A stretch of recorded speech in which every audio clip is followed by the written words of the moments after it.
ఇప్పుడే జీ5 app download చేయండి. చూడండి మీ ఫేవరెట్ టీవీ షోస్ ఎప్పుడైనా ఎక్కడైనా. జానకి, ఉదయం నుంచి నువ్వేం తినలేదు, కొంచెం తిను. ఆద్య అలా చావు బతుకుల మధ్య ఉంటే నన్నెలా తినమంటారండి? ఆద్యకి ఏం కాదు జానకి, నువ్వేం భయపడకు. మీ మాట నాకెప్పుడు ధైర్యాన్నిచ్చేది. కానీ ఆద్యని ఆ పరిస్థితుల్లో చూశాక, డాక్టర్ గారి మాటలు విన్నాక నేను ధైర్యంగా ఉండలేకపోతున్నానండి. రాత రాసిన వాడు ఏం జరగాలో కూడా రాసే ఉంటాడు జానకి. ఏం జరుగుతుందో తెలుసు కాబట్టే ఆ దేవుడెప్పుడూ నవ్వుతూనే ఉంటాడు. ఏ కష్టం వచ్చినా కాపాడతాడు అని నమ్మి గుడికి వెళతాం. అలాంటి గుడిలోనే ప్రాణం పోయే పరిస్థితి వచ్చింది అంటే దేవుడి మీద మనకున్న నమ్మకాన్ని, ధైర్యాన్ని పోయే పరిస్థితి రానిస్తాడా? ఆద్యకి ఏం కాదు జానకి, నన్ను నమ్ము. అమ్మా అమ్మా, ఆద్యకి ఎలా ఉందమ్మా? డాక్టర్ ఏమన్నారు?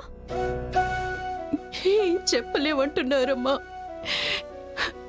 ప్రాణాలతో తిరిగి వస్తుందని చెప్పలేమంటున్నారమ్మా.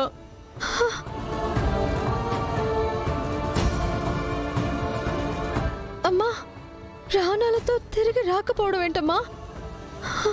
అంత ప్రమాదం ఏం జరిగింది? నాన్న, ఆ అమ్మ ఏంటి అలా అంటుంది? డాక్టర్లు ఆ మాటే చెప్పారమ్మా. వాళ్ళ మాటే గెలుస్తుందో మన నమ్మకమే గెలుస్తుందో అర్థం కావడం లేదు.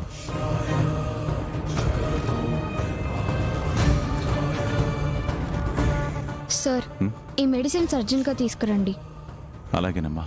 రామలక్ష్మి, నువ్వు అమ్మ దగ్గరే ఉండు.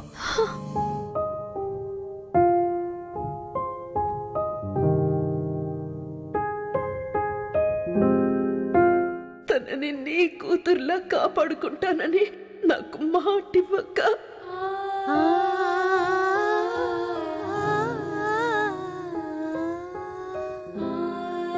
నీ బిడ్డకి ఏ కష్టం రానివ్వను,